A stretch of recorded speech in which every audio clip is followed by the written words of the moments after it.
सतनाम वाहिगुरु साहिब जियो। बिलावल महला चौथा। हमरा चित लुब्त मोहे बिखिया, बहुत दुर्मत मैल पारा। तुमरी सेवा कर ना सकें प्रभ, हम क्यों कर मुग्ध तरा। हमरा चित लुब्त मोह बिखिया, बहुत दुर्मत मैल भरा। तुमरी सेवा कर न सकें प्रभ, हम क्यों कर मुग्ध तरा। मेरे मन जप नर हर नाम नर हरा, जनयु पर कृपा प्रभ थारी। मिल सतगुर पार परा रहा। हमरे पिता ठाकुर प्रभ स्वामी, हर देह मति जस करा। तुमरै संग लगे से उधरे, ज्यों संग काष्ठ लोह तरा। साकत नर होछी मत मध्यम, जिन हर हर सेव ना करा। ते नर भागहीन दुहचारी, हुए जन्म मुए फिर मरा। जिनको तुम हर मेलो स्वामी, ते नाय संतोख गुर सरा। दुर्मत मैल गई हर भजिया, जन नानक पार परा। जिनको तुम हर मेलो स्वामी, ते नाय संतोख गुर सरा। दुर्मत मैल गई हर भजिया, जन नानक पार परा। वाहिगुरु जी का खालसा, वाहिगुरु जी की फतेह। जुगो जुगा टल धन धन गुरु ग्रंथ साहिब जी। गुरु पातशाह जी की अपार बख्शिश। शाम समय सत्संगत दियाँ ਇਹ ਘੜੀਆਂ ਅਸੀਂ ਮਾਣ ਰਹੇ ਹਾਂ। ਵਕਤ ਗੁਰਬਾਣੀ ਵਿਆਖਿਆ ਦਾ ਹੈ। ਇਸ ਵਿੱਚ ਬਿਲਾਵਲ ਰਾਗ, ਤਿਸ ਰਾਗ ਵਿੱਚ ਗੁਰੂ ਰਾਮਦਾਸ ਸਾਹਿਬ ਦੁਆਰਾ ਨਾਨਕ ਜੋਤ ਦੇ ਚੌਥੇ ਜਾਮੇ ਦੁਆਰਾ ਉਚਰਿਤ ਕੀਤੀ ਗਈ ਪਾਵਨ ਬਾਣੀ ਸਾਨੂੰ ਪ੍ਰਾਪਤ ਹੈ। ਬਚਨ ਆਪ ਨੇ ਸ਼ਬਦ ਰੂਪ ਵਿੱਚ ਸਰਵਨ ਕੀਤਾ ਹੈ। ਵਿਚਾਰ ਹਮੇਸ਼ਾ ਦੀ ਤਰ੍ਹਾਂ ਰਹਾਉ ਦੇ ਪਦੇ ਤੋਂ ਪ੍ਰਾਰੰਭ ਕਰ ਰਹੇ ਹਾਂ। ਗੁਰਦੇਵ ਰਹਿਮਤ ਕਰਦੇ, ਮੇਰੇ ਮਨ ਜਪ ਨਰ ਹਰ ਨਾਮ ਨਰ ਹਰਾ। ਜਨ ਉਪਰ ਕਿਰਪਾ ਪ੍ਰਭ ਧਾਰੀ, ਮਿਲ ਸਤਗੁਰ ਪਾਰ ਪਰਾ ਰਹਾਉ। ਮੇਰੇ ਮਨ, again same sort of addressing style, or Maharaj is putting same presentation in this shabad which we already have actually discussed in so many shabads from last few days. ਆਪਣੇ ਮਨ ਨੂੰ, ਆਪਣੀ ਕੌਂਸ਼ੀਅਸ ਨੂੰ, ਆਪਣੀ ਚੇਤਨਾ ਨੂੰ ਅਵੇਅਰ ਕਰਨਾ ਹੈ। ਕਿਉਂਕਿ ਜੋ ਗੁਰਬਾਣੀ ਦਾ ਸਲੋਗਨ ਹੈ ਉਹ ਸਿੱਧੇ ਤੌਰ 'ਤੇ ਹੀ ਹੈ ਕਿ ਪ੍ਰਥਮੈ ਮਨ ਪ੍ਰਬੋਧ ਹੈ ਆਪਣਾ। ਜੇ ਮਨ ਨੂੰ ਹੀ ਪ੍ਰਬੋਧਨ ਨਹੀਂ ਹੋਇਆ, ਬਹੁਤ ਸਰਲ ਕਰਕੇ ਬਿਆਨ ਕਰਾਂ, ਜਿਵੇਂ ਬਾਬਾ ਗੁਰਮੁਖ ਸਿੰਘ ਪਟਿਆਲੇ ਵਾਲੇ ਜਿਨ੍ਹਾਂ ਨੇ ਗੁਰਮਤਿ ਕਾਲਜ ਪਟਿਆਲੇ ਦੀ ਤਾਮੀਰੀਅਤ ਕਰਵਾਈ ਸੀਗੀ, ਬਹੁਤ ਵਾਕਿਆ 'ਚ ਗੁਰਮੁਖ ਰੂਹ ਸੀ, ਨਾਮ ਸੂਟ ਕਰਦਾ ਇਹੋ ਜਿਹੀ ਰੂਹ ਨੂੰ। ਅਤੇ ਉਹ ਕਈ ਵਾਰੀ ਕਿਸੇ ਨੇ ਆ ਕੇ ਸ਼ਿਕਾਇਤ ਕਰਿਆ ਕਰਨੀ, ਮੇਰਾ ਨਾ ਮੁੰਡਾ ਨਹੀਂ ਮੇਰੇ ਆਖੇ ਲੱਗਦਾ, ਮੇਰੀ ਨਾ ਧੀ ਨਹੀਂ ਮੇਰੇ ਆਖੇ ਲੱਗਦੀ, ਮੇਰਾ ਭਰਾ ਨਹੀਂ ਮੇਰੇ ਆਖੇ ਲੱਗਦਾ, ਇਸ ਰੂਪ ਦੇ ਵਿੱਚ। ਅਤੇ ਉਹਨਾਂ ਹੱਸ ਕੇ ਕਹਿਣਾ ਜਿਹਨੂੰ ਕਹਿ ਰਿਹਾ ਆ ਉਹਦੀ ਮੁਸੀਬਤ ਤੇਰੇ ਤੋਂ ਵੀ ਵੱਡੀ ਹੈ। ਅਤੇ ਅਗਲੇ ਨੇ ਕਹਿਣਾ ਹੱਦ ਹੋ ਗਈ, ਬਾਬਾ ਜੀ ਦੇ ਨਾ ਕੋਈ ਧੀ ਨਾ ਪੁੱਤ ਨਾ ਕਿਸੇ ਰੂਪ ਦੇ 'ਚ, ਅਸੀਂ ਤਾਂ ਆਪਣੀ ਮੁਸੀਬਤ ਦੱਸ ਰਹੇ ਹਾਂ। ਉਹ ਕਹਿੰਦੇ ਚਲੋ ਧੀ ਤੇਰੇ ਤੋਂ ਦੁਰਾਡੇ ਹੈ, ਪੁੱਤ ਤੇਰੇ ਤੋਂ ਦੁਰਾਡੇ ਹੈ, ਭਰਾ ਤੇਰੇ ਤੋਂ ਦੁਰਾਡੇ, ਉਹ ਨਹੀਂ ਆਖੇ ਲੱਗਦਾ, ਸਾਡਾ ਤੇ ਮਨ ਹੀ ਆਖੇ ਨਹੀਂ ਲੱਗਦਾ। ਸੋ ਇਸ ਕਰਕੇ ਤੂੰ ਸਾਨੂੰ ਕੀ ਸ਼ਿਕਾਇਤ ਕਰਦਾ? ਯੈਸ ਨੂੰ ਹੋਰ ਲਿਟਰਲੀ ਤੌਰ 'ਤੇ ਬਿਆਨ ਕਰਨਾ ਇਸ ਰੂਪ ਦੇ ਵਿੱਚ ਵੀ ਭਲਿਆ ਕੋਈ ਨਾ, ਧੀਆਂ ਪੁੱਤਾਂ ਭਰਾਵਾਂ ਭੈਣਾਂ ਸਾਰਿਆਂ ਨੂੰ ਸਮਝਾਉਣਾ ਹੀ ਹੁੰਦਾ। ਸਮਝਾਓ, ਠੀਕ ਹੈ, ਜ਼ਰੂਰੀ ਹੈ ਭਾਈ, ਪਰ ਕਹਿੰਦੇ ਮਨ ਨੂੰ ਸਮਝਾ ਲਿਆ ਹੀ। ਪਹਿਲਾਂ ਦੇਖੋ ਬਾਣੀ ਦਾ ਬਚਨ ਤਾਂ ਬਹੁਤ ਸਪਸ਼ਟ ਆ, ਅਸੀਂ ਸ਼ਬਦ ਪੜ੍ਹਦੇ ਹਾਂ, ਮਨ ਜੀਤੈ ਜਗ ਜੀਤ। ਜਗਤ ਦਾ ਜੇਤੂ ਕੋਈ ਸਿਕੰਦਰ ਬਣ ਕੇ ਨਹੀਂ ਹੋਏਗਾ, ਬਲਕਿ ਭਗਤ ਫਰੀਦ ਜੀ ਦਾ ਜਿਹੜਾ ਆਈਡੀਅਲ ਹੈ ਸਾਡੇ ਲਈ, ਆਪ ਸਵਾਰੇ ਮੈਂ ਮਿਲੈ, ਬਹੁਤ ਜੇ ਤੁਸੀਂ ਸਿੱਖਿਆਤਮਕ ਪੱਖ ਤੋਂ ਦੇਖੋਗੇ ਸੱਚ ਸਭ ਦਾ ਹੀ ਸਾਂਝਾ ਹੈ। ਖਲੀਲ ਜ਼ਿਬਰਾਨ ਬੜਾ ਵੱਡਾ ਰਾਈਟਰ ਆ, ਅੱਜ ਵੀ ਲੋਕ ਕਮਲਿਆਂ ਵਾਂਗੂ ਪੜ੍ਹਦੇ ਉਸ ਸ਼ਖਸ ਨੂੰ। ਉਹ ਇੱਕ ਜਗ੍ਹਾ ਜ਼ਿਕਰ ਉਹਨੂੰ ਉਹ ਕਰਦਾ ਆਪਣੇ ਕਿਤਾਬਚੇ ਦੇ ਵਿੱਚ, ਉਹਨੂੰ ਕੋਈ ਸੱਜਣ ਕਹਿੰਦਾ ਖਲੀਲ, ਜਿਹੜਾ ਬੰਦਾ ਬਹੁਤ ਅਵੇਅਰ ਹੋ ਗਿਆ, ਮਤਲਬ ਉਹ ਤੇ ਪਾਪਾਂ ਤੋਂ ਮੁਕਤ ਹੋ ਗਿਆ ਉਸ ਰੂਪ ਦੇ ਵਿੱਚ। ਕਈ ਵਾਰ ਅਸੀਂ ਬਾਣੀ ਸ਼ਬਦ ਪੜ੍ਹਦੇ ਨਾ, ਗੁਰੂ ਤੇਗ ਬਹਾਦਰ ਸਾਹਿਬ ਜੀ ਦਾ ਸ਼ਬਦ ਹੈ, ਮਨ ਅਚੇਤ ਪਾਪ ਤੇ ਡਰ ਰਹੇ। ਮਤਲਬ ਉਹ ਮੇਰੇ ਅਚੇਤ ਮਨ, ਸੁੱਤੇ ਹੋਏ ਮਨ, ਪਾਪਾਂ ਤੋਂ ਡਰ ਕੇ ਰਹੀ। ਹੁਣ ਪਾਪਾਂ ਤੋਂ ਡਰ ਕੇ ਰਹਿਣਾ, ਜਾਂ ਹੋਰ ਸ਼ਬਦ ਪੜ੍ਹ ਲਈਏ, ਸ਼ਲੋਕ ਸਹਿਸਕ੍ਰਿਤੀ ਗੁਰੂ ਨਾਨਕ ਸਾਹਿਬ ਦੇ ਬਚਨ, ਗੁਰੂ ਅਰਜਨ ਸਾਹਿਬ ਦੇ ਬਚਨ, ਜਿਸ ਸ਼ਬਦ ਪੜ੍ਹਦੇ ਹਾਂ, ਬਿਲਮ ਪਾਪੰਗ ਨੈ ਬਿਲਮ ਧਰਮੰਗ, ਦ੍ਰਿੜੰਤ ਨਾਮੰ ਤਜੰਤ ਲੋਭੰ ਸ਼ਰਨ ਸੰਤੰ ਕਿਲਵਿਕ ਨਾਸਨ।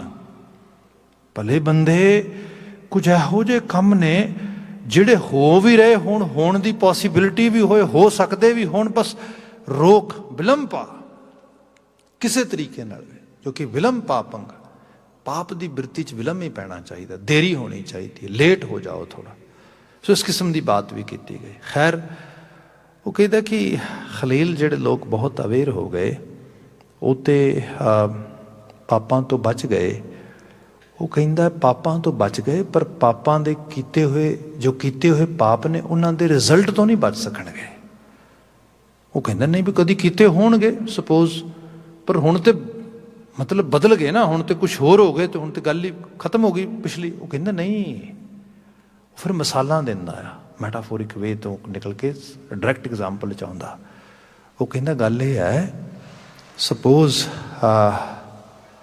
ਕਿਸੇ ਇੱਕ ਨੇ ਕੋਈ ਨਸ਼ਾ ਕਰਨਾ ਸ਼ੁਰੂ ਕੀਤਾ, ਜਿਵੇਂ ਜਿਹਨੂੰ ਅਸੀਂ ਜਗਤ ਝੂਠ ਕਹਿੰਦੇ ਹਾਂ, ਕੋਈ ਸਿਗਰਟ ਨੋਸ਼ੀ, ਕਿਸੇ ਕਿਸਮ ਦੀ ਚੀਜ਼ ਕੀਤੀ, ਉਹਨੂੰ ਵੇਖ ਕੇ ਇੱਕ ਨੇ ਹੋਰ ਪ੍ਰੇਰਣਾ ਲੈ ਲਈ, ਉਹ ਵੀ ਕਰਨ ਲੱਗ ਗਿਆ। ਜਿਹੜਾ ਪਹਿਲਾ ਮੇਨ ਸੋਰਸ ਆ ਉਹ ਬਚ ਗਿਆ, ਉਹ ਕਿਸੇ ਤਰੀਕੇ ਨਾਲ ਛੱਡ ਗਿਆ, ਕੁਛ ਹੋ ਗਿਆ। ਜਿਹੜਾ ਉਹ ਤੋਂ ਸੈਕੰਡਰੀ ਸੀਗਾ ਉਹ ਲੱਗਾ ਰਿਹਾ, ਉਹਨੂੰ ਵੇਖ ਕੇ ਇੱਕ ਹੋਰ ਲੱਗ ਗਿਆ, ਉਹਨੂੰ ਵੇਖ ਕੇ ਇੱਕ ਹੋਰ ਲੱਗ ਗਿਆ। ਉਹ ਕਹਿੰਦਾ ਬੀਜ ਤੇ ਬੀਜਿਆ ਗਿਆ, ਆਪ ਮੁੜ ਵੀ ਗਿਆ। ਤੇ ਸੱਚਾਈ ਕੀ ਹੈ, ਉਹ ਜਿਹੜਾ ਬੀਜਿਆ ਹੋਇਆ ਬੀਜ ਸੀਗਾ ਉਹ ਅਗਾਂਹ ਫਲ ਰਿਹਾ ਇਸ ਰੂਪ ਦੇ ਵਿੱਚ।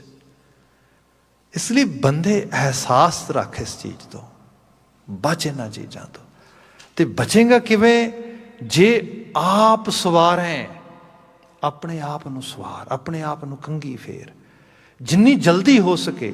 ਕਿਉਂਕਿ ਜੀਵਨ ਆ, ਹੋਰ ਰੰਗ ਦੇਖਦੇ ਹਾਂ ਆਪਾਂ।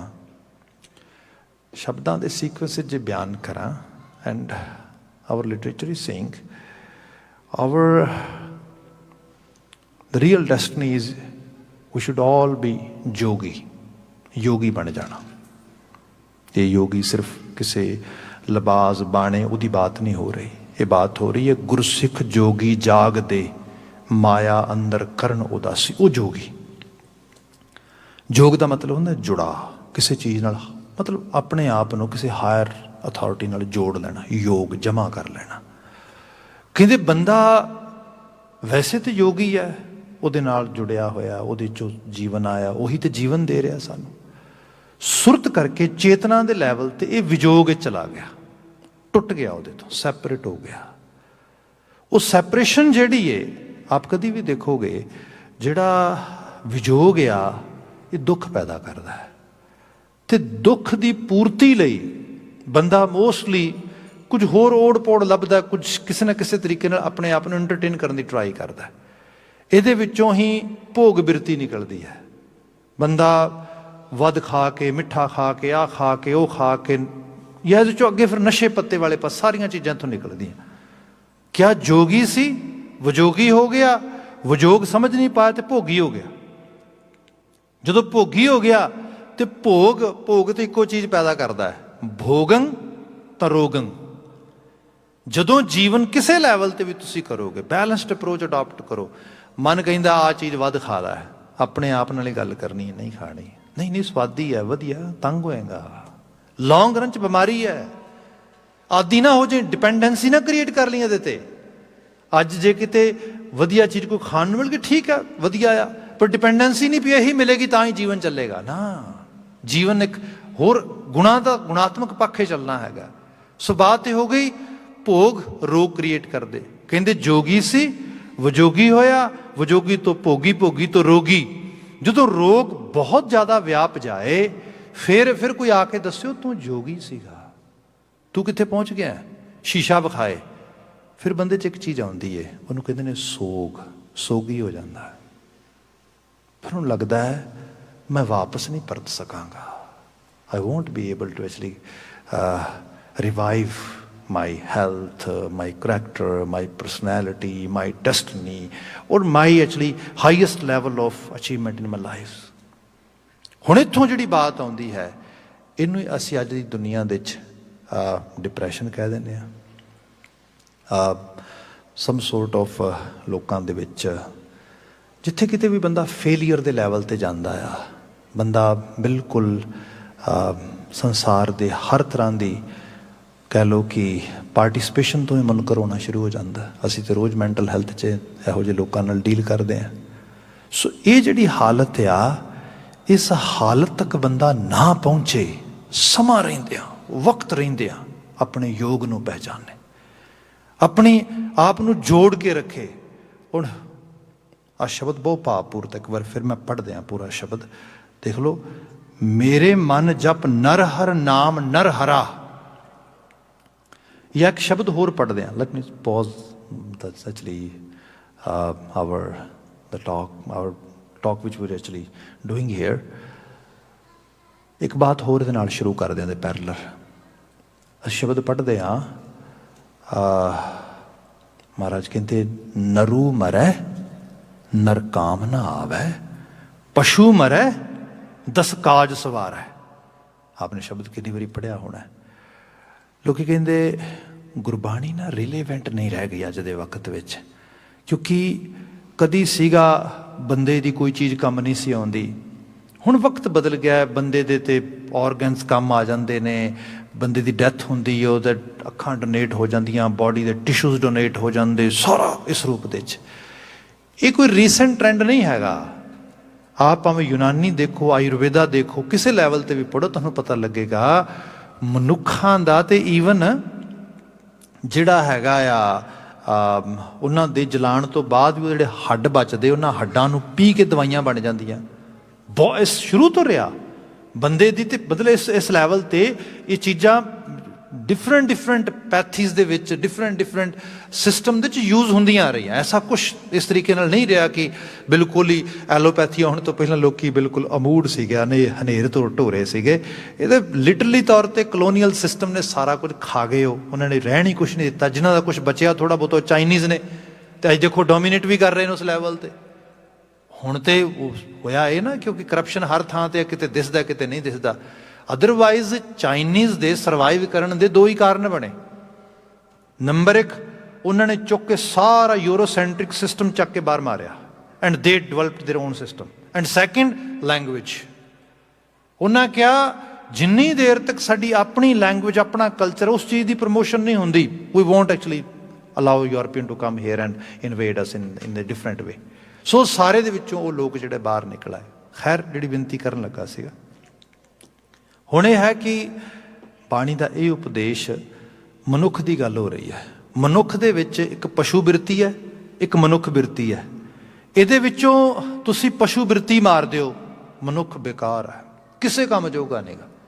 ਭਾਵੇਂ ਕਿਸੇ ਦਾ ਆਪਣਾ ਭਰਾ ਹੈ, ਬੇਟਾ ਹੈ, ਬੇਟੀ ਹੈ, ਵੱਡੇ ਤੋਂ ਵੱਡੇ। Sometime people say even though my son is actually lawyer, my daughter is a lawyer, my actually daughter-in-law is a lawyer, but they don't actually have any support toward me, toward any emotional support, any financial support। ਇਹ ਸਾਰਾ ਕੁਝ ਕੀ ਹੈ? ਇਹ ਪਸ਼ੂ ਬਿਰਤੀ ਹੈ।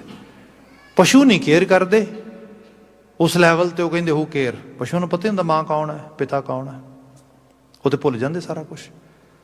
ਇਹ ਪਸ਼ੂ ਬਿਰਤੀ ਹੈ। ਘਰਾਂ ਥਾਵਾਂ ਦੇ ਵਿੱਚ ਤੁਸੀਂ ਦੇਖੋਗੇ ਬੜੇ ਬੜੇ ਪ੍ਰੋਫੈਸ਼ਨਲ ਬੱਚੇ ਬੈਠੇ ਨੇ, ਪਰ ਮਾਂ ਬਾਪ ਦੇ ਪਿਆਰ ਤੋਂ ਮਰਹੂਮ ਨੇ ਮਾਪੇ, ਭੈਣ ਭਰਾਵਾਂ ਦੇ ਪਿਆਰ ਤੋਂ ਮਰਹੂਮ ਹੈ ਸਮਾਜ। ਸੋ ਇਹ ਸਾਰਾ ਕੁਝ ਦੱਸਦਾ ਹੈ ਬੰਦੇ ਦੇ ਵਿੱਚੋਂ ਮਨੁੱਖ ਮਰ ਗਿਆ ਹੈ, ਇਨਸਾਨੀਅਤ ਮਰ ਗਈ, ਮਾਨਵਵਾਦੀ ਸੋਚ ਨਿਕਰ ਗਈ। ਮਹਾਰਾਜ ਨੇ ਬਿਆਨ ਕੀਤਾ, ਨਰੂ ਮਰੈ ਨਰ ਕਾਮ ਨਾ ਆਵੇ। ਬੰਦੇ ਵਿੱਚੋਂ ਬੰਦਾ ਮਰ ਜਾਏ, ਨਰੂ ਮਰ ਜਾਏ, ਮਨੁੱਖ ਬਿਰਤੀ ਮਰ ਜਾਏ, ਨਰ ਕਿਸੇ ਕੰਮ ਦਾ ਨਹੀਂ। ਜੇ ਇਹਦੇ ਆਪੋਜ਼ਿਟ ਪਸ਼ੂ ਮਰੈ, ਬੰਦੇ ਵਿੱਚੋਂ ਪਸ਼ੂ ਨੂੰ ਮਾਰ ਦਿਓ, ਇੱਕ ਚੀਜ਼ ਤੇ ਜਾਏਗੀ ਨਾ। ਪਸ਼ੂ ਬਿਰਤੀ ਜਿਹੜੀ ਉਹਨੂੰ ਰਿਪਲੇਸ ਕਰ ਦਿਓ ਨਰ ਬਿਰਤੀ ਨਾਲ, ਮਨੁੱਖ ਬਿਰਤੀ ਨਾਲ, ਹੋਏਗਾ ਕਿ 10 ਕਾਜ ਸਵਾਰ ਹੈ। ਕਿੰਨੇ ਕਾਰਜ ਸਵਰ ਜਾਣਗੇ, ਕਿੰਨਾ ਸਮਾਜ ਦਾ ਭਲਾ ਹੋਏਗਾ, ਆਪਣਾ ਭਲਾ ਹੋਏਗਾ। ਇਸ ਰੂਪ ਦੇ ਵਿੱਚ ਹੋਏਗੀ ਬਾਤ। ਮੈਂ ਕਿੰਨੀ ਵਾਰੀ ਇਸ ਤਰ੍ਹਾਂ ਦੀ ਐਗਜ਼ਾਮਪਲਸ ਕਰਦੇ ਹਾਂ ਅਸੀਂ। ਜੇ ਮੈਂ ਸੋਸ਼ਲ ਵਰਕ ਵਿੱਚੋਂ ਕੋਈ ਐਗਜ਼ਾਮਪਲ ਲੈ ਕੇ ਆਵਾਂ, ਅਤੇ ਸਾਡੇ ਕੋਰਸਿਸ ਦੇ ਵਿੱਚ ਇਹੋ ਜਿਹੀਆਂ ਚੀਜ਼ਾਂ ਲਿਟਰਲੀ ਤੌਰ 'ਤੇ ਕਈ ਵਾਰੀ ਪੜ੍ਹਾਈਆਂ ਵਿਖਾਈਆਂ ਜਾਂਦੀਆਂ। ਜਿਵੇਂ ਸਾਰੀ ਗੁਰਬਾਣੀ ਕੰਪੈਸ਼ਨ ਦੀ ਗੱਲ ਕਰਦੀ ਹੈ, ਅਤੇ ਕੰਪੈਸ਼ਨ ਦੀ ਜਿਹੜੀ ਪ੍ਰਾਇਮਰੀ ਐਕਸਰਸਾਈਜ਼ ਕਰਨ ਦੀ ਸਟੇਜ ਆ, ਪ੍ਰਾਇਮਰੀ ਐਕਸਰਸਾਈਜ਼ ਜਿੱਥੇ ਹੋਣੀ ਉਹ ਫੈਮਿਲੀ ਹੈ। ਇੱਥੇ ਜੇ ਬੰਦਾ ਨਰੂ ਬਿਰਤੀ 'ਚ ਹੋਏਗਾ, ਉਹੀ ਪਰਿਵਾਰ ਦਾ, ਸਮਾਜ ਦਾ, ਪਰਿਵਾਰ ਦਾ, ਆਪਣੇ ਪਰਿਵਾਰਕ ਮੈਂਬਰਸ ਦਾ ਭਲਾ ਕਰੇਗਾ, ਫਿਰ ਅਲਟੀਮੇਟਲੀ ਸਮਾਜ ਦੇ ਭਲੇ ਤੱਕ ਜਾਏਗਾ। ਖੈਰ, ਜਿਹੜੀ ਬੇਨਤੀ ਕਰ ਰਿਹਾ ਸੀਗਾ ਕਿ ਉਹਦੇ 'ਚ ਐਗਜ਼ਾਮਪਲ ਇਹ ਕੀਤੀ ਜਾਂਦੀ, ਬੱਚਾ ਆਇਆ, ਗ੍ਰੇਡ 8-9 'ਚ ਪੜ੍ਹਦਾ ਹੋਣਾ, ਅਰਲੀ ਟੀਨ ਏਜ 'ਚ ਆ, ਘਰ ਪਰਤਦਾ। ਇੱਕ north American average setting house hold ਦੀ ਗੱਲ ਹੋ ਰਹੀ ਹੈ, ਅਤੇ ਆਲਮੋਸਟ ਘਰ ਉਹਦੀ ਸਮਝੋ ਕਿ ਮਾਂ ਘਰ ਹੀ ਹੁੰਦੀ ਹੈ ਉਹਦੇ ਸਕੂਲ ਆਉਣ ਤੋਂ ਬਾਅਦ।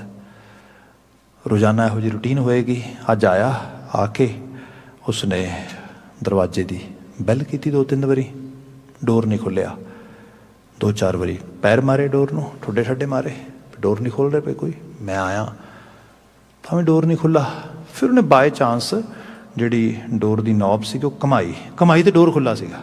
ਅੰਦਰ ਚਲਾ ਗਿਆ, ਚੱਕ ਕੇ ਬੈਗ ਮਾਰਿਆ ਇੱਕ ਪਾਸੇ, ਇੱਕ ਜੁੱਤਾ ਖੋਲ੍ਹ ਕੇ ਇਸ ਪਾਸੇ, ਦੂਜਾ ਉਸ ਪਾਸੇ। ਅਤੇ ਜਿਵੇਂ ਕਿਹਾ ਜਾਂਦਾ, anybody home, anybody alive over here, where all of you are actually gone. ਇਹੋ ਜਿਹੀਆਂ ਗੱਲਾਂ 2-4 ਕੀਤੀਆਂ। ਪੰਜਾਬੀ 'ਚ ਕਹੋ ਕਿੱਥੇ ਤੁਰ ਗਏ ਹੋ ਸਾਰੇ, ਉਹ ਕਿੱਥੇ ਮਰ ਗਏ ਹੋ, ਕੌਣ, ਕੋਈ ਹਰ ਹੈ ਕਿ ਨਹੀਂ ਹੈ, ਇਸ ਕਿਸਮ ਦੇ ਨਾਲ। ਖੈਰ, ਉਹ ਕੋਈ ਆਵਾਜ਼ ਨਹੀਂ ਆਈ। ਸਿੱਧਾ ਕਿਚਨ ਵਿੱਚ ਜਾ ਕੇ ਸਮਾਨ ਸਮੂਨ ਫੋਲਿਆ, ਕੁਛ ਪਿਆ ਸੀ, ਕੁਛ ਮੂੰਹ 'ਚ ਪਾ ਲਿਆ।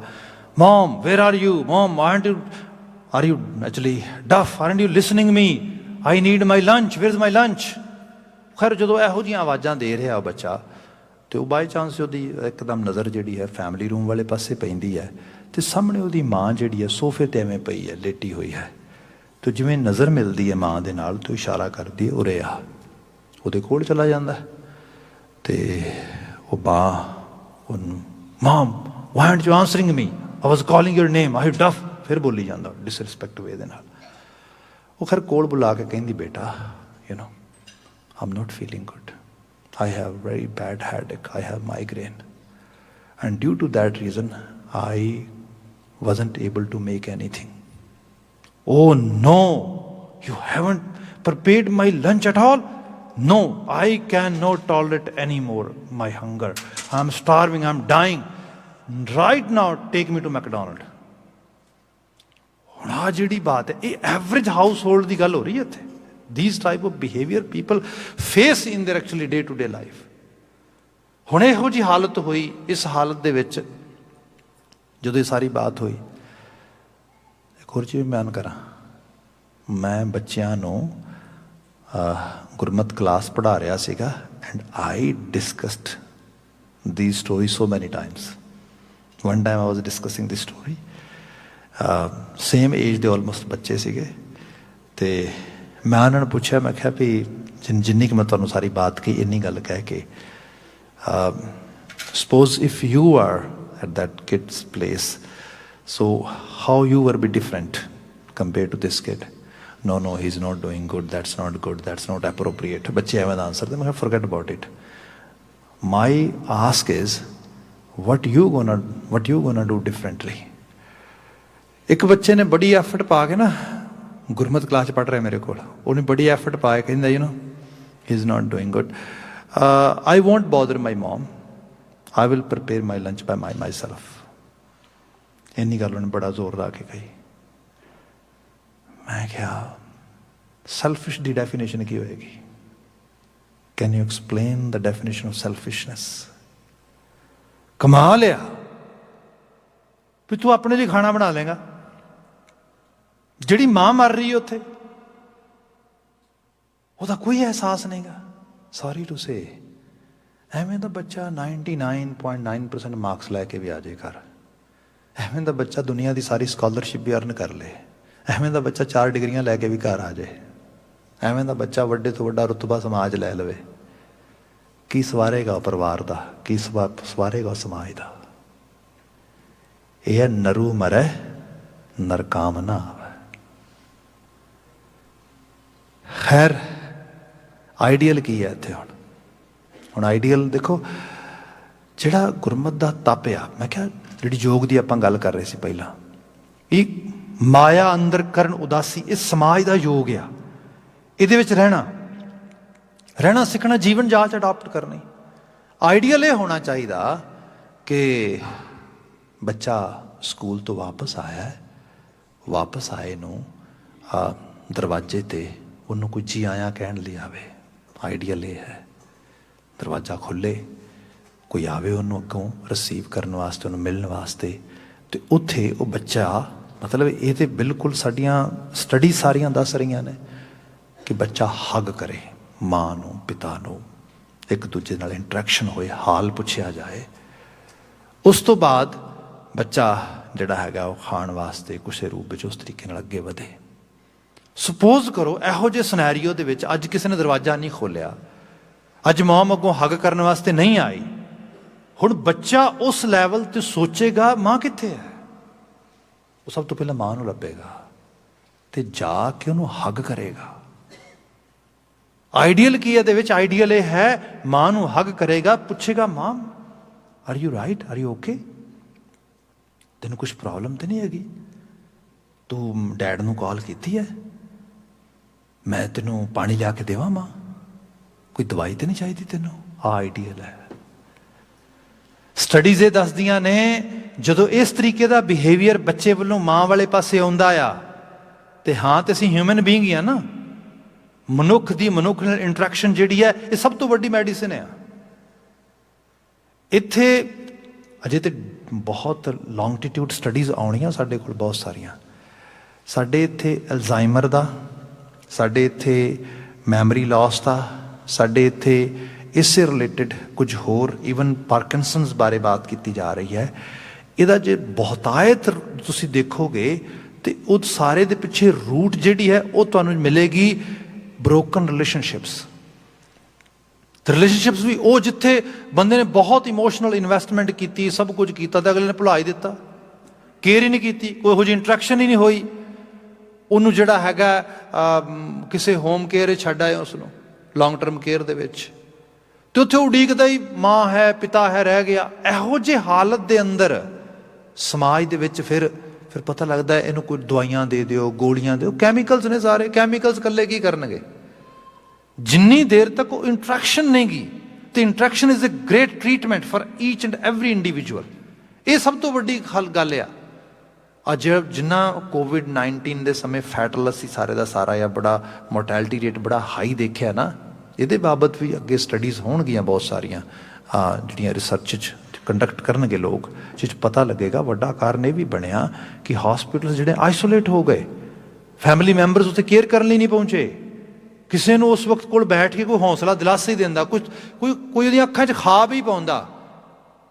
ਸਾਡੇ ਇੱਥੇ ਬੜੇ ਪਿਆਰੇ ਸੱਜਣ ਹੈਗੇ ਨੇ, ਗੁਰਬਾਣੀ ਵਿਆਖਿਆ ਕਰਦੇ, ਅਤੇ ਉਹ ਮੈਨੂੰ ਆਏ ਇੱਕ ਵਾਰੀ ਮਿਲਣ ਵਾਸਤੇ, ਅਤੇ ਉਹਨਾਂ ਦੀ ਵਾਈਫ ਪਿੱਛੇ ਸਿੱਖ ਹੋ ਗਏ ਸੀ, ਅਤੇ ਮੈਂ ਉਹਨੂੰ ਪੁੱਛਿਆ, ਉਹ ਕਹਿੰਦੇ ਜੀ ਉਹ ਤਾਂ ਆਲਮੋਸਟ ਰੈਡੀ ਟੂ ਗੋ ਹੀ ਸੀਗੀ, ਅਤੇ ਉਹ ਅਸੀਂ ਹਸਪਤਾਲ 'ਤੇ ਮੇਰਾ ਹੱਥ ਫੜ ਕੇ ਕਹਿੰਦੀ ਮੈਨੂੰ ਕਹਿਣ ਲੱਗੀ ਕਿ ਮੈਨੂੰ ਲੱਗਦਾ ਵੀ I won't be able to survive.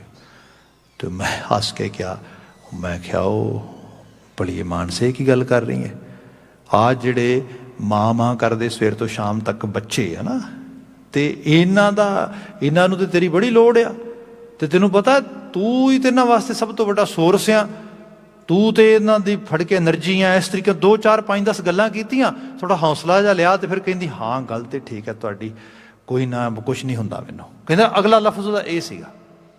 ਸੋ ਇਹ ਹੈ ਜਦੋਂ ਇਸ ਕਿਸਮ ਦੀ ਇੰਟਰੈਕਸ਼ਨ, ਇਸ ਕਿਸਮ ਦੀ ਬਾਤ ਹੈ, ਬੰਦੇ 'ਚ ਆਪਣੇ ਆਪ ਉਹ ਹਾਇਰ ਲੈਵਲ ਵੱਧ ਜਾਂਦਾ, ਉਸ ਰੂਪ ਵਿੱਚ ਆ ਜਾਂਦਾ ਹੈਗਾ। So person to person interaction, ਫਿਰ family member to family member, ਫਿਰ ਜਿਹੜੀ ਅਫੈਕਸ਼ਨ ਆ ਉਹਦੀ ਬਾਤ ਹੋ ਰਹੀ ਹੈ ਇਹਦੇ ਵਿੱਚ। ਸਟੱਡੀਜ਼ ਇਹ ਦੱਸਦੀਆਂ, ਉਹ ਜਿਹੜੇ ਸਿਨੈਰੀਓ ਦੀ ਬਾਤ ਹੋ ਰਹੀ ਹੈ, ਮਾਂ ਨੂੰ ਹੱਗ ਕਰਦਾ ਬੱਚਾ, ਉਹਨੂੰ ਜਾ ਕੇ ਕਹਿੰਦਾ ਮਾਂ ਮੈਂ ਪਾਣੀ ਲਿਆਵਾਂ ਤੇਰੇ ਵਾਸਤੇ, ਮਮ ਤੂੰ ਕੋਈ ਜਿਹੜਾ ਹੈਗਾ ਐਡਵਿਲ ਲਈ, ਤੂੰ ਟਾਈਨਲ ਤੇ ਨਹੀਂ ਚਾਹੀਦੀ ਤੈਨੂੰ, ਮੈਂ ਡੈਡ ਨੂੰ ਕਾਲ ਕਰਾਂ, ਮਮ ਤੈਨੂੰ ਮੈਂ ਪਿੱਲੋ ਲਿਆ ਕੇ ਦੇਵਾਂ, ਤੂੰ ਸੋਫੇ ਤੇ ਤੇਰਾ ਸਿਰ ਨਹੀਂ ਠੀਕ ਪਿਆ। ਜਦੋਂ 2 4 10 ਵਾਰੀ ਬੱਚੇ ਨੇ ਐਵੇਂ ਕਿਹਾ, ਮਾਮ ਉੱਠ ਕੇ ਸੋਫੇ ਤੋਂ ਬੈਠ ਕੇ ਕਹਿਣ ਲੱਗੀ ਬੇਟਾ don't worry, I will make something for you. ਹੁਣ ਆਹ ਜਿਹੜੀ ਬਾਤ ਆ, ਇਹ ਹੈ ਨਰ ਦਾ ਵਿਹਾਰ, ਇਹ ਪਸ਼ੂ ਵਿਹਾਰ ਨਹੀਂ ਗਾ, ਇਹ ਵਿਹਾਰ ਹੈ ਆਪਣੇ ਆਪੇ ਨੂੰ ਪਿੱਛੇ ਰੱਖ ਕੇ ਦੂਸਰੇ ਨੂੰ ਤਰਜੀਹ ਦੇਣੀ। ਇਹਦੇ ਵਿੱਚ ਕੰਪੈਸ਼ਨ ਆ, ਇਹਦੇ ਵਿੱਚੋਂ ਹੀ ਅਸੀਂ ਸ਼ਹੀਦਾਂ ਨੂੰ ਆਰਾਧਨ ਵਾਲੇ ਲੋਕ ਹਾਂ। ਅਸੀਂ ਮਤਲਬ ਜਿਤਨੇ ਤੁਸੀਂ ਮਤਲਬ ਹਾਇਰ ਲੈਵਲ ਦੀਆਂ ਪਰਸਨੈਲਿਟੀਜ਼ ਦੇਖਦੇ ਹੈਗੇ ਹੋ, ਜਿਨ੍ਹਾਂ ਦੀ ਪੂਜਾ ਅਰਚਨਾ ਤੱਕ ਹੁੰਦੀ ਹੈ, ਉਹ ਲੋਕ ਨੇ ਜਿਨ੍ਹਾਂ ਨੇ ਆਪਣੀ ਜ਼ਿੰਦਗੀ ਦੇ ਦਿੱਤੀ ਮਨੁੱਖਤਾ ਵਾਸਤੇ। ਸੋ ਨਰ ਦੀ ਬਾਤ ਆ, ਮਨੁੱਖ ਦੀ ਬਾਤ ਆ। ਹਰੀ ਨਰ ਵਿੱਚ ਵਰਤਦਾ ਹੈ, ਮਨੁੱਖ ਵਿੱਚ ਵਰਤਦਾ ਹੈ, ਅਤੇ ਮਨੁੱਖ ਦੇ ਵਿੱਚ ਮਨੁੱਖ ਬਣ ਕੇ ਵਰਤਦਾ ਹੈ, ਮਨੁੱਖੀ ਗੁਣਾਂ ਦੇ ਰੂਪ ਵਿੱਚ ਵਰਤਦਾ ਹੈ। ਹੇ ਮੇਰੇ ਮਨ, ਇਹਦਾ ਜਪ ਕਰ, ਇਹ ਆਰਾਧ, ਆਪਣੇ ਆਪ ਨੂੰ ਲਿਟਰਲੀ ਤੌਰ ਤੇ ਅਹਿਸਾਸ ਕਰਾ, ਹੂ ਯੂ ਆਰ, ਤੂੰ ਕੌਣ ਹੈ, ਤੂੰ ਮਨੁੱਖ ਆ, ਤੂੰ ਪਸ਼ੂ ਨਹੀਂ ਗਾ, ਤੂੰ ਸੈਲਫਿਸ਼, ਤੂੰ ਮੀਨ ਹੋ ਕੇ ਨਹੀਂ ਜੀ ਸਕਦਾ, ਤੂੰ ਸਿਰਫ ਆਪਣੇ ਇਸ ਸਟਰਕਚਰ 'ਚ ਨਹੀਂ ਗਾ, ਬਲਕਿ ਤੇਰਾ ਪ੍ਰਭਾਵ ਆਲੇ ਦੁਆਲੇ ਤੇ ਵੀ ਪੈਣਾ, ਤੇਰਾ ਪ੍ਰਭਾਵ ਸਭ ਨੇ ਕਬੂਲਣਾ। ਜਿਹਦੀ ਮੈਂ ਬਾਤ ਸ਼ੁਰੂ ਕੀਤੀ ਸੀ ਕਿ ਅਚੇਤ ਰੂਪ ਦੇ ਵਿੱਚ ਵੀ ਪਾਪਾਂ ਦੀ ਪੰਡ ਨਾ ਚੁੱਕੀ ਜਾਏ। ਬਾਣੀ ਨੇ ਕਿੰਨਾ ਲਿਟਰਲੀ ਕਿਹਾ, ਨਾਨਕ ਔਗੁਣ ਜੇਤੜੇ 33 ਗਲੀ ਜੰਜੀਰ। ਜੰਜੀਰਾਂ ਹੋਰ ਕੁਝ ਵੀ ਨਹੀਂ ਗਈਆਂ, ਬੰਦੇ ਦੇ ਔਗੁਣ ਹੀ ਨੇ। ਤੇ ਇਹਨਾਂ ਔਗੁਣਾਂ ਤੋਂ ਬਚਣਾ ਇਸ ਕਰਕੇ ਵੀ ਹੈ ਕਿਉਂਕਿ ਉਹ ਮੇਰੇ ਵਿੱਚੋਂ ਸਪਰੈਡ ਹੋਣੇ ਨੇ। ਚੰਗਿਆਈਆਂ ਇਸ ਕਰਕੇ ਵੀ ਅਟੇਨ ਕਰਨੀਆਂ ਨੇ, ਅਰਨ ਕਰਨੀਆਂ ਨੇ, ਉਹਨਾਂ ਨੂੰ ਪ੍ਰਿਜ਼ਰਵ ਕਰਨਾ, ਉਹਨਾਂ ਨੂੰ ਸੰਭਾਲਣਾ, ਉਹਨਾਂ ਨੂੰ ਆਪਣੇ ਕੋਲ ਮੇਨਟੇਨ ਕਰਕੇ ਰੱਖਣਾ ਹੈ, ਕਿਉਂਕਿ ਇਹ ਮੇਰੇ ਜ਼ਰੀਏ ਫੈਲਣੀਆਂ ਨੇ। ਇਹ ਭਗਤੀ ਹੈ, ਇਹ ਹੈ ਉਹ ਯੋਗਿਕ ਬਿਰਤੀ ਜਿਹਨੂੰ ਗੁਰੂ ਮਹਾਰਾਜ ਕਹਿੰਦੇ, ਇਹਦਾ ਜਪ ਕਰ, ਇਹਦਾ ਆਰਾਧਨ ਕਰ, ਆਪਣੇ ਆਪ ਨੂੰ ਪਹਿਚਾਨ। ਜਿਵੇਂ ਗੁਰੂ ਨਾਨਕ ਸਾਹਿਬ ਦੇ ਸ਼ਬਦਾਂ ਨੂੰ ਪੜ੍ਹਦੇ ਹਾਂ, ਮਹਾਰਾਜ ਸਾਨੂੰ ਸਮਝਾਉਂਦੇ, ਦੱਸਦੇ, ਹਮ ਆਦਮੀ ਹਾਂ ਇੱਕਦਮ ਹੀ। ਆਪਣੇ ਆਪ ਨੂੰ ਦੱਸ, ਥੋੜ੍ਹੇ ਸਮੇਂ ਲਈ ਧਰਤੀ 'ਤੇ ਆਉਣ ਵਾਲਾ ਤੂੰ ਇੱਕ ਆਦਮ ਜਿਹਨੂੰ ਦਮ ਚੱਲ ਰਿਹਾ ਆ। ਅਤੇ ਇਹਦੇ 2 ਅਰਥ ਬਣਦੇ ਨੇ। ਇੱਕ ਤਾਂ ਇਹ ਬਣ ਰਿਹਾ ਕਿ ਮਨੁੱਖ ਆਪਣੇ ਆਪ ਨੂੰ ਅਹਿਸਾਸ ਕਰਾਏ ਥੋੜ੍ਹੇ ਚਿਰਾਵਾਂ, ਦੂਸਰਾ ਅਹਿਸਾਸ ਇਹ ਕਰੇ ਮੇਰੇ ਵਿੱਚੋਂ ਮਨੁੱਖ ਆਦਮ ਦਿਸਣਾ ਚਾਹੀਦਾ ਹੈ। ਲੋਕੀ ਬਾਬਾ ਆਦਮ ਕਹਿ ਕੇ ਪੂਜਦੇ ਤੇ ਰਹੇ, ਅੱਜ ਵੀ ਪੂਜਦੇ ਆਦਮ ਦੀ ਔਲਾਦ ਤੋਂ ਤੇ ਪੈਗੰਬਰਾਂ ਤੋਂ ਤੇ ਸਭ ਰੂਪਾਂ ਦੇ ਵਿੱਚ, ਪਰ ਮਹਾਰਾਜ ਕਹਿੰਦੇ ਮਨੁੱਖ ਬਣਨਾ ਆ, ਹਿਊਮਨ ਬਣ ਕੇ ਧਰਤੀ ਤੇ ਵਿਚਰਨਾ। ਉਹਦੀ ਬਾਤ ਕਰਦੇ ਹਾਂ। ਗੁਰੂ ਰਾਮਦਾਸ ਸਾਹਿਬ ਨੇ ਤੇ ਬਾਤ ਕੀਤੀ, ਮੇਰੇ ਮਨ ਜਪ ਨਰ ਹਰ ਨਾਮ ਨਰ ਹਰਾ। ਉਹ ਨਾਮ ਜਪ ਜਿਹੜਾ ਨਰ ਹਰੀ, ਭਾਵ ਤੇਰੇ ਅੰਦਰ ਹਰੀ ਦਾ ਉਹ ਰੂਪ ਜਿਹੜਾ ਤੈਨੂੰ ਮਨੁੱਖ ਬਣਨ ਦੇ ਵਿੱਚ ਮਦਦ ਕਰੇ ਤੇ ਤੂੰ ਮਨੁੱਖ ਹੋ ਸਕੇ। ਅਗਲੀ ਬਾਤ ਕੀਤੀ ਮਹਾਰਾਜ ਨੇ, ਜਨ ਉਪਰ ਕਿਰਪਾ ਪ੍ਰਭਤਾਰੀ ਮਿਲ ਸਤਿਗੁਰ ਪਾਰ ਪਰਾ। ਜਨ ਉਪਰ ਕਿਰਪਾ ਪ੍ਰਭਤਾਰੀ, ਇਸ ਜਨ ਉੱਤੇ, ਜਨ ਦਾ ਮਤਲਬ ਜਾਣਨ ਵਾਲਾ ਵੀ ਹੁੰਦਾ ਹੈ, ਚੀਨਣ ਵਾਲਾ, ਪਹਿਚਾਨਣ ਵਾਲਾ। ਬੰਦੇ ਬਾਬਤ ਇਹ ਵੀ ਬਾਤ ਆਈ ਹੈ ਕਿ ਬੰਦਾ ਬਹੁਤ ਕੁਝ ਜਾਣ ਗਿਆ ਤੇ ਬੜਾ ਕੁਝ ਜਾਣਨ ਦੀ ਐਬਿਲਿਟੀ ਰੱਖਦਾ ਹੈ, ਪਰ ਨਹੀਂ ਜਾਣ ਪਾਇਆ ਤੇ ਆਪਣੇ ਆਪ ਨੂੰ ਨਹੀਂ ਜਾਣ ਪਾਇਆ। ਸਾਡੇ ਅੰਦਰ ਸਿਚੁਏਸ਼ਨਲ ਸਾਈਡ ਤੇ ਸੋਚ ਕੇ ਦੇਖੀਏ ਕਿ ਅਸੀਂ ਕਿਸੇ ਨੂੰ ਤੇ ਜੱਜ ਕਰਦੇ ਹਾਂ, ਕਿਸੇ ਨੇ ਕ੍ਰੋਧ ਕਰਕੇ, ਮੂਮੈਂਟ ਆਫ ਹੀਟ ਕਰਕੇ ਕੋਈ ਗੜਬੜ ਕਰ ਲਈ, ਕਿਸੇ ਨੇ ਲਸਟ ਵਾਸ਼ਨਾ ਕਰਕੇ, ਕਿਸੇ ਨੇ ਈਰਖਾ ਦੁਆਹ ਕਰਕੇ, ਕੋਈ ਗਰੀਡੀ ਹੋ ਕੇ, ਲਾਲਚਵਸ ਹੋ ਕੇ ਕਿਸੇ ਲੈਵਲ ਤੇ ਚਲਾ ਗਿਆ। ਪਰ ਸੱਚ ਇਹ ਹੈ, ਜੇ ਕੋਈ ਸਾਨੂੰ ਉਸ ਸਿਚੁਏਸ਼ਨ 'ਚ ਪਾਏ, what we gonna do differently, almost same. ਇਸੇ ਕਰਕੇ ਕਿਹਾ, ਕਰਤਾਰ ਮੈਨੂੰ ਉਹੋ ਜਿਹੀ ਸਿਚੁਏਸ਼ਨ 'ਚ ਹੀ ਨਾ ਪਾਈ, ਮੈਨੂੰ ਬਚਾ ਕੇ ਰੱਖੀ। ਇਹ ਜਿਹੜਾ ਬਚਨ ਆਇਆ, ਸਾਹਿਬ ਮਹਾਰਾਜ ਬਿਆਨ ਕਰਦੇ ਕਿ ਜਨ ਉੱਪਰ ਕਿਰਪਾ ਪ੍ਰਭ ਧਾਰੀਏ ਤੇਰਾ ਤਰਸਿਆ। ਇਸ ਜਨ ਤੇ, ਇਸ ਦਾਸ ਤੇ, ਇੱਕ ਸੇਵਕ ਤੇ, ਜਿਹਨੂੰ ਇਹ ਅਹਿਸਾਸ ਹੋ ਗਿਆ ਕਿ ਕਰਨ ਕਰਾਉਣ ਵਾਲਾ ਉਹੀ ਹੈ, ਉਹਦਾ ਪੱਲਾ ਨਾ ਛੱਡੀ, ਉਹਦੇ ਅੱਗੇ ਅਰਦਾਸਾਂ ਨਾ ਛੱਡੀ। ਉਹਦਾ ਗੁਰੂ ਰਾਮਦਾਸ ਸਾਹਿਬ ਸਰੀਖੀ ਰੂਹ ਜਿਹੜੀ ਹੈ ਇਸ ਕਿਸਮ ਦੀਆਂ ਅਰਦਾਸਾਂ ਬੇਨਤੀਆਂ ਕਰ ਰਹੀ ਹੈ। ਮੈਂ ਸੋਚਦਾ ਸਾਨੂੰ ਕੀ ਕਰਨਾ ਚਾਹੀਦਾ, ਸੋਚ ਕੇ ਦੇਖੀਏ ਇੱਕ ਪਲ ਲਈ। ਕਈ ਵਾਰ ਗੱਲ ਹੁੰਦੀ ਹੈ, ਬੰਦਾ ਕਹਿੰਦਾ ਬਸ ਬੰਦੇ ਨੂੰ ਕੰਮ ਚੰਗੇ ਕਰਨੇ ਚਾਹੀਦੇ ਨੇ, ਬਾਕੀ ਤੇ ਸਭ ਕੋਈ ਲੋੜ ਨਹੀਂ ਹੈ। ਭਾਈ ਗੱਲ ਇਹ ਹੈ, ਕੰਮ ਤੇ ਸਾਰੇ ਹੀ ਚੰਗੇ ਕਰਨੇ ਚਾਹੁੰਦੇ ਨੇ। ਆਪ ਦੇਖੋਗੇ ਇੱਥੇ ਜਿਹਨੂੰ ਅਸੀਂ ਔਨਰ ਕਿਲਿੰਗ ਕਹਿ ਦਿੰਦੇ ਹਾਂ, ਵੈਸੇ ਮੈਂ ਤੇ ਡਿਸਔਨਰ ਕਿਲਿੰਗ ਹੀ ਕਹਿੰਦਾ ਉਸ ਨੂੰ। ਔਨਰ ਕਾਹਦਾ ਇਹਦੇ ਵਿੱਚ ਵੀ ਮੇਰੀ ਗੱਲ ਨੂੰ ਕਿਸੇ ਨੇ ਜਿਹੜਾ ਹੈਗਾ ਔਨਰ ਨਹੀਂ ਦਿੱਤਾ, ਐਂਡ ਦੈਟਸ ਵਾਈ। ਤਾਂ ਸਪੈਸ਼ਲੀ ਫੈਮਿਲੀ ਮੈਂਬਰਸ ਦੇ ਉੱਤੇ ਲੋਕੀ ਜ਼ੁਲਮ ਕਰਦੇ, ਬੱਚਿਆਂ ਦਾ ਚਾਈਲਡ ਅਬਿਊਜ਼ ਵੀ ਹੋ ਜਾਂਦਾ, ਡੈਥ ਤੱਕ ਵੀ ਹੋ ਜਾਂਦੀ। ਤਾਂ ਅਸੀਂ ਪ੍ਰਿਜ਼ਨ ਦੇ ਵਿੱਚ ਪਤਾ ਨਹੀਂ ਕਿੰਨੇ ਲੋਕਾਂ ਨਾਲ ਮਿਲਦੇ ਹਾਂ ਉਸ ਰੂਪ ਦੇ ਵਿੱਚ। ਅਤੇ ਜੇ ਡੀਪ ਲੈਵਲ 'ਤੇ ਦੇਖੀਏ ਨਾ, ਤੇ ਅਸਲ ਵਿੱਚ ਬਾਤ ਇਹ ਹੁੰਦੀ ਹੈ ਕਿ ਉਹ ਸ਼ਖਸ ਕਿਸੇ ਨੂੰ ਸੁਧਾਰਨ ਦੇ, ਕਿਸੇ ਨੂੰ ਆਪਣੇ ਰਾਹ 'ਤੇ ਤੋਰਨ ਦੇ ਚੱਕਰ ਦੇ 'ਚ ਇਤਨਾ ਦੂਰ ਚਲਾ ਜਾਂਦਾ ਹੈ। ਅਤੇ ਉਹ ਜਦੋਂ ਖੁਦ ਨੂੰ ਮਤਲਬ ਉਸ ਨਾਲ ਗੱਲਬਾਤ ਕਰੀ ਦੀ, ਉਹ ਕਹਿੰਦਾ ਮੈਨੂੰ ਖੁਦ ਨੂੰ ਆਪਣੇ 'ਤੇ ਕਈ ਵਾਰੀ ਕਿਹਾ ਯਕੀਨ ਨਹੀਂ ਹੁੰਦਾ ਵੀ I have done that. Bhai situation ਆ, ਕੁਦਰਤ ਨਾ ਹੈ ਕਿਸ ਰੂਪ ਵਿੱਚ ਪਾਇਆ। ਇਸ ਕਰਕੇ ਅਰਦਾਸ ਕਰੋ, ਕੰਮ ਤੇ ਉਹ ਵੀ ਚੰਗੇ ਕਰਨਾ ਚਾਹੁੰਦਾ। ਉਹ ਕਹਿੰਦਾ ਬੱਚੇ ਨੂੰ ਬਚਾਉਣਾ ਆ, ਉਹ ਕਹਿੰਦੇ ਨੂੰ ਚੰਗੇ ਪਾਸੇ ਲਾਉਣਾ, ਪਰ ਅਲਟੀਮੇਟਲੀ ਲਿਮਿਟ ਭੁੱਲ ਗਿਆ। ਸਾਹਿਬ ਕਹਿੰਦੇ ਇਸ ਜਨ ਨੂੰ, ਜਿਹਨੂੰ ਇਹ ਅਹਿਸਾਸ ਹੋ ਗਿਆ ਕਿ ਤੇਰੀ ਕਿਰਪਾ ਤੋਂ ਬਿਨਾਂ ਬਾਤ ਨਹੀਂ ਬਣਨੀ, ਜਨ ਉੱਪਰ ਕਿਰਪਾ ਪ੍ਰਭਤਾਰੀ ਮਿਲ ਸਤਿਗੁਰ ਪਾਰ ਪਰਾ। ਤੇ ਹੇ ਸਤਿਗੁਰੂ, ਜੇ ਤੂੰ ਮੈਨੂੰ ਮਿਲੇਗਾ, ਤੂੰ ਮੇਰੀ ਸੁਰਤ 'ਚ ਆ ਕੇ ਵਸੇਗਾ, ਤਾਂ ਮੇਰਾ ਪਾਰ ਉਤਾਰਾ ਹੋਏਗਾ। ਸਾਹਿਬ ਰਹਿਮਤ ਕਰਨ, ਇਹਨਾਂ ਆਲਮੀ ਵਾਕਿਆਂ 'ਚੋਂ ਚੰਗੇਰੀ ਪ੍ਰੇਰਣਾ ਮਿਲੇ, ਅਸੀਂ ਗੁਰਮਤ ਗਾੜੀ ਰਾਹ ਦੀ ਧਾਰਨੀ ਹੋਈਏ। ਇੰਨੀਆਂ ਕੁ ਬੇਨਤੀਆਂ ਨਾਲ ਖਿਮਾ। ਅਗਲਾ ਪ੍ਰੋਗਰਾਮ ਸਿਮਰਨ ਦਾ ਵੀਰ ਜੀ ਆ ਗਏ ਨੇ, ਉਹ ਸਿਮਰਨ ਦੇ ਨਾਲ ਆਪ ਸਭ ਨੂੰ ਜੋੜਨਗੇ। ਮੈਂ ਇੱਥੇ ਹੀ ਕਿਰਸਾਨੀ ਸੰਘਰਸ਼ ਦੀ ਸਫਲਤਾ ਦੀ ਅਰਦਾਸ ਦੇ ਨਾਲ ਆਪ ਤੋਂ ਇਜਾਜ਼ਤ ਚਾਹਾਂਗਾ। ਵਾਹਿਗੁਰੂ ਜੀ ਕਾ ਖਾਲਸਾ, ਵਾਹਿਗੁਰੂ ਜੀ ਕੀ ਫਤਿਹ।